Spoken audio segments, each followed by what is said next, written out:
Di dalam prolegnas tahun ini itu tidak ada masuk agenda pembahasan undang-undang pilkada. Saya melihat ini sebetulnya bukan berarti idenya mati gitu ya untuk mendorong pilkada tidak langsung, tapi hanya menunda saja. Dan mungkin di balik penundaan itu juga ada strategi-strategi yang harus diwaspadai oleh publik agar ide yang absurd tadi itu tidak digolkan gitu ya oleh pemerintah dan DPR.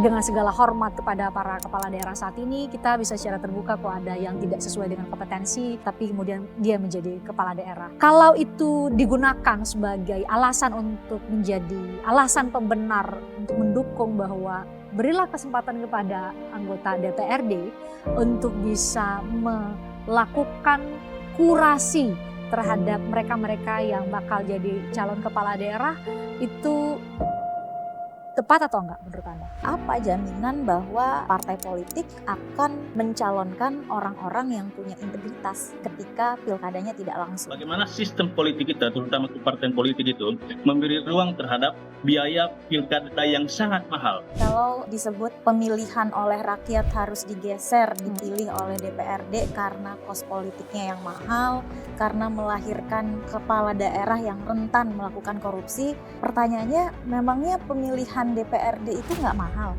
Kedua, memangnya DPRD itu juga tidak rentan melakukan korupsi? Kami justru mencurigai atau membaca potensi korupsinya akan lebih tinggi. Misalnya kita bisa bayangkan dipilih oleh rakyat saja, kepala daerah dan DPRD bisa berkompromi dalam artian negatif dalam proses penyusunan anggaran daerah. Ada yang disebut misalnya bagi-bagi proyek dan sebagainya. Dari hasil kajian ICW sendiri sebenarnya ini kalau kita bicara mengenai kausalitas ya, penyebab paling banyak atau menjadi motif paling banyak dari kepala daerah kemudian melakukan korupsi itu apa? Itu misalnya soal mahar politik ya atau uang perahu. Atau biasa disebut juga nomination buying. Politisi atau bakal calon peserta pemilu untuk bisa dicalonkan ya harus membayar atau harus menyetor sejumlah uang ke partai politik. Ada yang namanya suap penyelenggara pemilu. Memberikan suap kepada penyelenggara pemilu, ada kepada KPU misalnya ataupun Bawaslu begitu agar bersikap tidak adil, menciptakan kompetisi yang tidak adil. Bahkan ya diakui juga kan oleh para peserta pemilu, politisi misalnya begitu ya, bahwa ya penyelenggara pemilu ini pihak yang justru membuat kontestasi pemilu itu semakin mahal dan tidak fair untuk mereka berkompetisi. Yang mahal itu kan karena politik uang. Dan politik uang ini bukan tunggal di vote buying aja, bukan hanya jual beli suara yang melibatkan antara peserta pemilu dan pemilih. Loh kok politik uangnya nggak cuma ke rakyat, yang dihukum kok cuma rakyat gitu.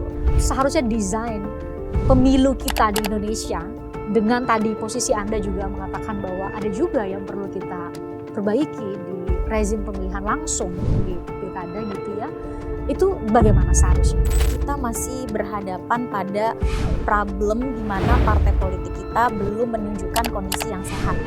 Karena meskipun mereka diwajibkan untuk melaporkan laporan dana kampanye, ya kita sama-sama tahu sebetulnya laporan dana kampanye itu kan tidak mengakomodir pencatatan-pencatatan yang ilegal. Kalau kita bicara apa sih sebetulnya yang menjadi akar masalah dari korupsi politik kepala daerah dan sebagainya gitu ya, salah satunya adalah memang ada sektor politik kita itu nggak sehat gitu, sehingga memang perlu direform. Reform di sektor politik, salah satu pintu masuk yang sangat penting adalah mereform partai politiknya itu sendiri. Salah satu yang membuat kos politik mahal ini kan juga biaya pendirian dan pengelolaan partai politik.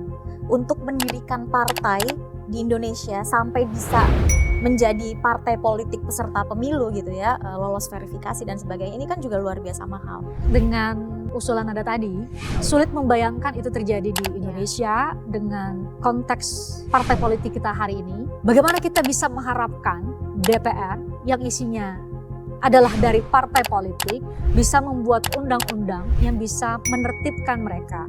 Jangan-jangan partai politik kita adalah organisasi yang paling besar potensi korupsinya di Indonesia ini, atau jangan-jangan partai politik kita adalah organisasi yang paling tidak demokratis di negara ini? Anda melihatnya gimana? Ya, ini Pertanyaannya sulit sebetulnya.